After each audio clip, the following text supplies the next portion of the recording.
ত্রয়োদশ জাতীয় সংসদ নির্বাচন ঘিরে বিএনপির মনোনয়ন পুনর্বিবেচনার দাবিতে দেশের বিভিন্ন স্থানে চলছে বিক্ষোভ মানববন্ধন। সারা দেশের কয়েকটি জেলায় দেখা যায় ভিন্ন ভিন্ন কর্মসূচি। জামালপুরের ইসলামপুরে কয়েক হাজার নারী বিক্ষোভ ও মানববন্ধনে নামেন। বিএনপি চেয়ারপারসনের উপদেষ্টা ও সাবেক মন্ত্রিপরিষদ সচিব এস.এম. আব্দুল হালিমের সমর্থকেরা দাবি করেন, ঘোষিত প্রার্থী সুলতান মাহমুদ বাবু দীর্ঘদিন এলাকায় নেই এবং আন্দোলনেও অংশ নেননি। জয়পুরহাট বগুড়া মহাসড়কে টায়ার জ্বালিয়ে বিক্ষোভ করেছেন সাবেক এমপি প্রকৌশলী গোলাম মুস্তফার অনুসারীরা। অভিযোগ, যে ব্যক্তি ১৫ বছর মাঠে নেই তাকেই প্রার্থী করা হয়েছে।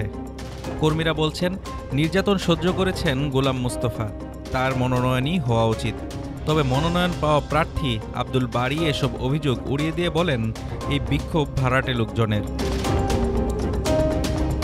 পাবনা ৪ আসনে সিরাজুল ইসলাম সর্দারের সমর্থকেরা বের করেন বিশাল মোটর শোভাযাত্রা।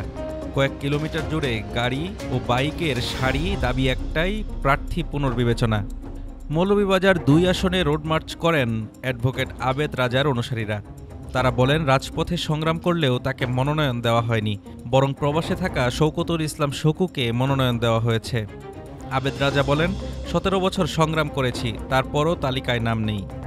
এটা কুলাউড়াবাসী মেনে নিতে পারছে না। এদিকে সাতক্ষীরার শ্যামনগরে দলীয় প্রার্থীর বিরোধিতা করায় উপজেলা ছাত্রদলের আহ্বায়ককে শোকজ করা হয়েছে কেন্দ্রীয় কমিটির পক্ষ থেকে।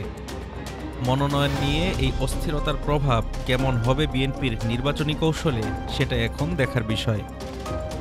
Desk report, Dhaka today.